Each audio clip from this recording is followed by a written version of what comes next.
You were good to the wrong people. Now let them burn in regret. You were good to the wrong people. You poured your loyalty, your kindness, and your energy into souls who didn't see it as a gift, but as an endless supply they were entitled to. They mistook your forgiveness for permission and your silence for surrender. They built their comfort on your consistency, believing you'd always be there to fix what they broke, to soothe the egos they inflated, and to clean up the chaos they created. But they made a huge miscalculation. They never understood that even the deepest well of kindness can run dry, and it doesn't happen with a loud explosion or some big declaration of war. It happens with a quiet, final click, a shift so subtle they won't even notice it at first. Now, this isn't a script for revenge. Revenge is a hot, messy fire that only burns the person holding it. This is about something far more powerful. This is about embracing the Stoic truth that your absence is the lesson they never saw coming, and their regret, that's just the echo of the peace you finally and irrevocably reclaimed for yourself. Part 1. The Mirror of Pain, the You. Let's be honest about the weight you've been carrying. It was heavy, wasn't it? You were the one who always remembered their favorite coffee order, the anniversary of their promotion, the name of their childhood dog. You remembered the silent battles they were fighting and offered them a safe harbor without ever being asked. You were the 2 a.m. phone call, the unwavering support, the one constant in their ever-shifting world. You were their anchor. When their life was a storm of poor choices and self-inflicted drama, you were that unmoving point on the horizon. They clung to you, not out of genuine love, but out of necessity. You gave and you gave, running on the beautiful, tragic assumption that your efforts were seen, that your loyalty was cherished. You kept telling yourself that your goodness would eventually inspire goodness in them. But it didn't. Instead, your generosity was met with entitlement. Your patience was treated like a game to see how far they could push it. Your love was mistaken for weakness. You held your tongue when they spoke with venom. You forgave actions that chipped away at your soul. You saw their potential, that tiny glimmer of the person they could be, and you fell in love with that ghost, all while the real person in front of you continued to take, to drain, and to disrespect. Remember the silence on the other end of the phone after you'd poured your heart out, the casual way they'd dismiss your feelings, the way they'd only reappear when they needed something, armed with just enough charm to make you question your own sanity. Each one was a small betrayal, a tiny crack in the foundation of your self-worth. It's the slow erosion that hurts the most. It's like a death by 1,000 paper cuts, until one day you look in the mirror and barely recognize the tired, depleted person looking back at you. You felt it, didn't you? That moment, the illusion shattered. It wasn't loud or dramatic. It was a quiet click of realization. The moment you understood, with bone-deep certainty, that they were never going to change. They weren't a project to be fixed. They were a reality to be accepted. And in that acceptance, you found the key to your own prison cell. The door was never locked. You just had to decide to stop betraying yourself for people who wouldn't lift a finger to save you. Part 2. The Pivot to Wisdom, the Stoic Way. This is where your real transformation begins. It starts not with a bang, but with the quiet, unshakable wisdom of Stoicism. For centuries, this philosophy has taught that true power isn't about controlling what happens around you, but in mastering your own mind. And your greatest power move is to finally understand the Stoic dichotomy of control. The great Stoic philosopher Epictetus said it best: "Some things are up to us, and some things are not. You cannot control their character. You can't control their selfishness, their ingratitude, or their inability to see what a gift you were. Trying to change them is like trying to command the ocean. It's frustrating, exhausting, and it will never work. So, what is in your control? Your response, your energy, your attention, your peace. For too long, you've handed your peace over to them, letting their actions dictate how you feel. Every time they disappointed you, your spirit was disturbed. Every time they disrespected you, you felt that sting, but no more. Walking away isn't an act of weakness. It's the highest form of spiritual discipline. It's a declaration that your inner tranquility is far more valuable than their dysfunctional presence. It's the ultimate act of self-control. Marcus Aurelius, the Roman emperor and Stoic sage, reminded himself every single day that he would meet meddling, ungrateful, and arrogant people. He didn't expect the world to be perfect. He prepared his mind to be resilient. His response to betrayal wasn't rage, but a firm, rational protection of his own integrity. This is your pivot.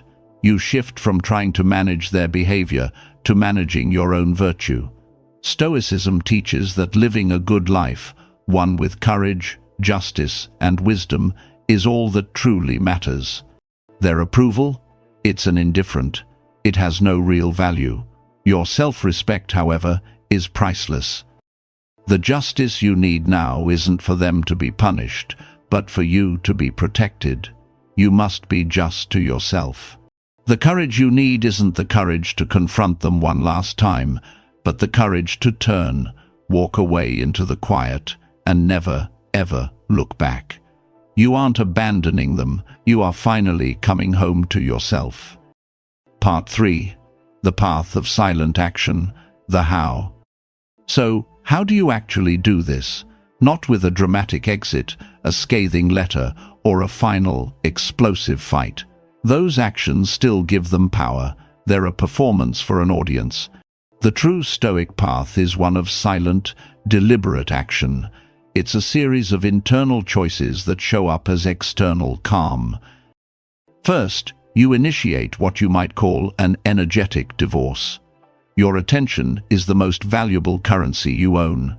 Every moment you spend replaying conversations, checking their social media, or wondering if they miss you, is a payment you're making to a bankrupt account. You have to consciously withdraw that energy. When a thought of them pops into your head, don't fight it. Just acknowledge it, and then gently guide your focus back to what's in your control, your breath, the task in front of you, your own goals. Next, you embody the power of absence. Your absence isn't a void, it's a statement. It's a mirror held up to them, forcing them to finally see the space you once filled. For so long, you were their buffer against consequences, their emotional shock absorber. With you gone, they're left alone with the full weight of their own choices. The silence you leave behind will be deafening. It will ask questions they can't answer and reveal truths they can no longer ignore. They'll reach for you out of habit, and for the first time, they will find nothing but the echo of their own entitlement. This is where you practice becoming a grey rock. The grey rock method is a simple strategy of becoming as uninteresting as a plain, grey rock. If they reach out, your responses are brief, factual, and completely devoid of emotion. No anger, no sadness, no lingering affection. You give them nothing to latch onto, no emotional fuel for their fire. Toxic people thrive on drama. You offer them serene boredom. They look for a reaction. You give them calm indifference. To someone they can't provoke, they have no control. You're not even on the playing field anymore. Most importantly, all this newfound space and energy must be redirected. This silence isn't for punishing them. It's fertile ground for your own rebirth. This is the time to rebuild your world. Reconnect with the hobbies you dropped because you were too busy managing their life. Set that goal you put off because you didn't have the emotional bandwidth. Invest in friendships that are reciprocal, the ones that fill your cup instead of draining it. Your growth becomes your primary focus. You turn the pain of their betrayal into the fuel for your purpose. This is the Stoic art of turning an obstacle into an opportunity. The obstacle was them. The opportunity is you. Part 4. The inevitable regret. The them. And what about them? What's happening on the other side of your silence? In the vacuum you've created, a predictable pattern starts to unfold. At first, they'll just be confused. They'll check their phone, assuming you're just busy. Then, a flicker of entitlement. They'll shoot you a low-effort text, expecting that quick reply they always got. When that reply doesn't come, or when it arrives as a dull grey rock of a message, frustration starts to set in. They will likely test your new boundaries. They might create a small, manufactured crisis, expecting you to rush in and save them like you always did. They may try to provoke you or bait you into an argument, because even negative attention is still attention. They are looking for the person they used to know, the one who would absorb their chaos. But that person is gone. You didn't change, you awakened. This is when the slow burn of regret begins. It may not be the noble, soul-searching regret you'd hope for.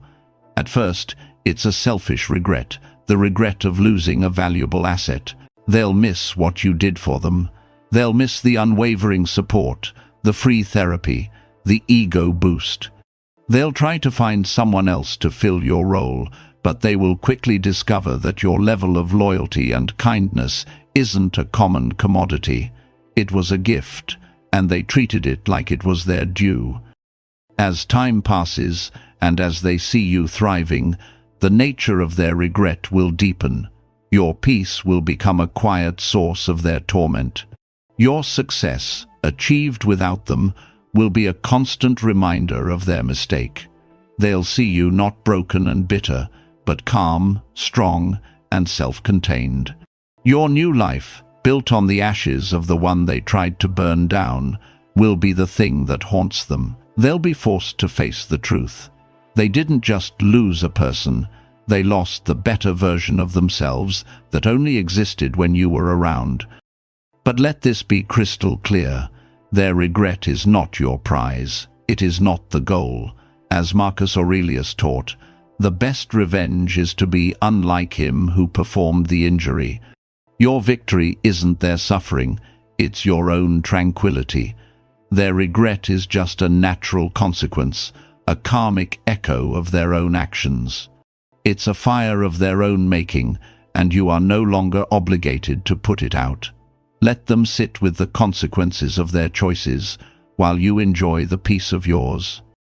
If this message resonates with you on your journey to strength and peace, consider subscribing and joining our community. Like this video to help it reach others who need to hear this, and feel free to share your own story of reclamation in the comments below. Your journey can inspire someone else to take their first step. Conclusion. In the end, you'll look back and understand. You weren't punished for being a good person. You were just being good to the wrong people. And that is a lesson, not a life sentence.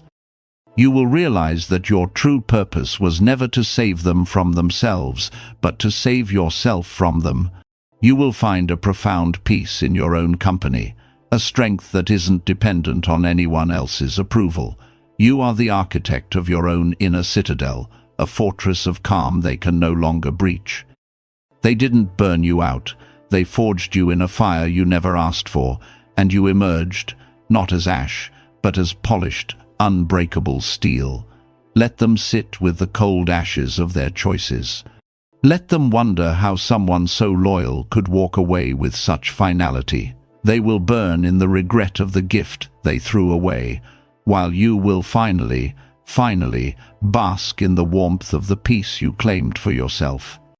Your silence was your power, your absence was your answer, and your new life is your masterpiece.